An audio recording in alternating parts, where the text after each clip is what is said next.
Welcome back, travelers. In today's video, we are going to be discussing this interesting fruit. Have you ever seen it before? Before we get into it, if you're new to my channel, my name is Steph, and I love giving people travel advice for when they come to Peru so that they're prepared, they stay safe, and they really feel like they really understand the culture more deeply. I've been talking about different Peruvian fruits for you to try when you come here on your visit, and if you haven't seen those videos yet, then I definitely recommend that you go check them out in my playlist. I'll link it up here. But anyway, these fruits have been sitting in the fridge waiting for me to eat them for like the last week and a half.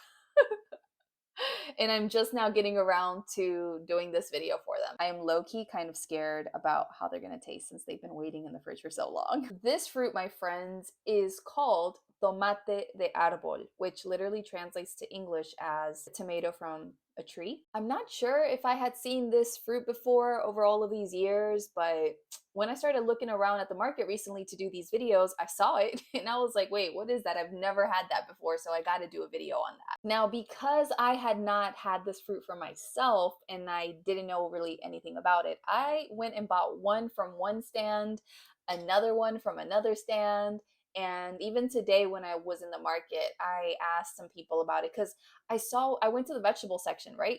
And I saw the little fruits hanging like in a bag or something, and I was like, what?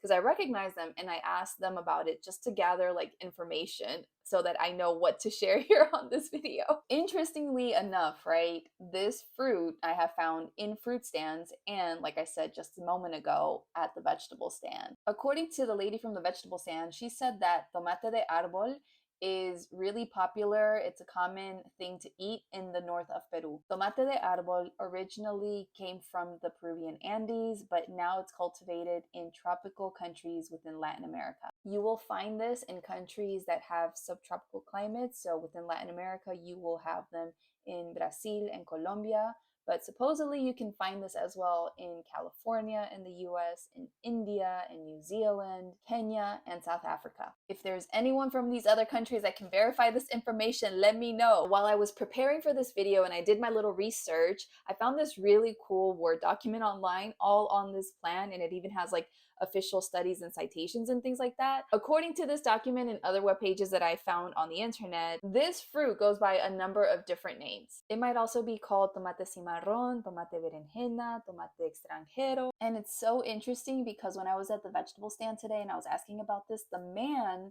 at the stand, he referred to it as like something berenjena. And berenjena in English is eggplant. And when he said eggplant, I was like, what? Like, is this a tomato or eggplant? Like, which is it, sir? So I'm guessing that not only does this fruit have different names in different countries that it's found, but it also probably has different names within the same country that it's found. Because the man gave me two names for this thing. So if you're traveling around Peru and you hear this fruit being called by another name, like, come back to this video and let us know in the comments, because yes, this goes by many different names. Oh, and I'm looking at this fancy document again, and it's saying that you can also find this fruit in Chile, in the north of Argentina, in Ecuador, and Bolivia. So let us know in the comments, people from these countries. Thank you. This fruit comes in a variety of colors, similar to like the tunas. Remember the tunas from my previous video? If you haven't seen that yet, then I will link it up here for you to watch afterwards. But these tomates de árbol can come in yellow or orange or even like a really dark red like the tomato. If you could see this one's like a little bit darker than this one, but you can't, I don't know if the camera does it justice, but I'm letting you know. Tomate de árbol is a really good source of vitamin A, vitamin B6, vitamin C, vitamin E, and iron. It's also rich in other minerals such as calcium and phosphate. Apparently there are many different ways that you can consume this fruit, and it all depends on the region and I guess their customs. So you can make like a juice drink out of this with just like, I guess, water. You put this in there and you put it in the blender and then maybe add some sugar, I'm guessing. You can also add milk to this and make like a smoothie out of it, but that's gross. I don't like milk. I've always hated milk except when I had pizza. Then I would eat it. And now that I'm thinking about it, I used to love ice cream back in the day. Milk in your smoothies is gross. I don't care what you say. Y'all know I'm just kidding, right? Like, low-key not kidding. I'm serious about me hating milk, but You can do you. You drink all your milk and put your milk in your smoothies and all the things. Anyway, going back to the topic, all of the fruit and vegetable vendors told me that this is a really great addition to salads, like a vegetable salad. You just cut it up like you would a regular tomato and add it to your salad. You can also make ice cream and jams and a variety of different sweets, and who knows what else you could do with this. If I remember well, I think the vegetable lady today said you could make like even a hot sauce with this, and you just like blend it and you add your usual seasonings to make your hot sauce, and then you can use this to make hot sauce here. This fruit also has medicinal uses, and apparently, according to the document, it says here that this fruit or the leaves from this fruit can be heated so that you can apply it topically to some parts of the body that have inflammation, like the amygdalas or anginas. Is that a word in English or just Spanish?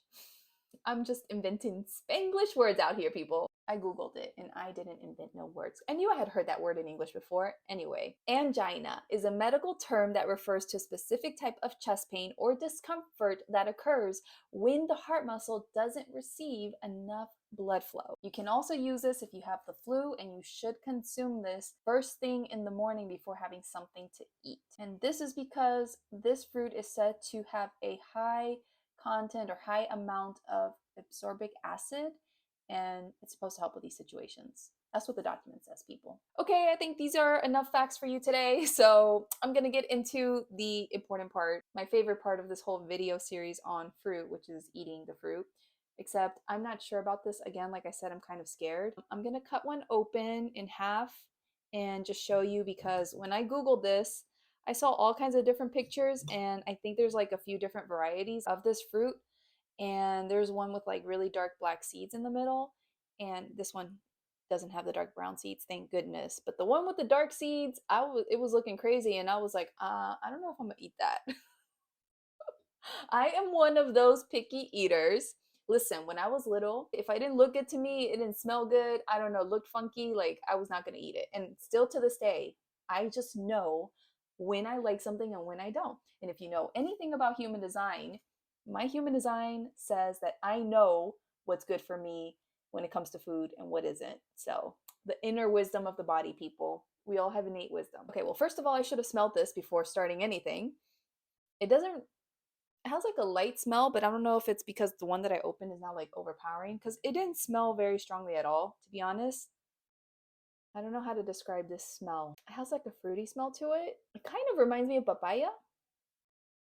The lady at the vegetable market, she said that you can eat it with the skin. The skin's kind of tough though. It's thicker than the tomato skin, and you can see like the thickness of it. Like, look at it. It's like the whole white of my nail. And I don't know how to eat this, but I didn't bring no spoon. So bear with me. The seeds definitely look like tomato seeds. Oh, you can't see it. Hold on. I don't know if y'all can see this, but you see the little seeds? I don't know how to describe this flavor. In some parts it's tangy, in other parts it's sweet, in other parts it's salty. What is going on with this? That was not good. I like ate through the thick skin stuff all the way to like the skin, and that tasted kind of bitter. I don't know, it didn't taste good. It has like a slight fruity tropical kind of flavor to it. I don't know, it's like a mix of like the star fruit, maybe with papaya or something. It's weird. Now I'm gonna try to eat this half with the skin and see if that changes my experience in any way.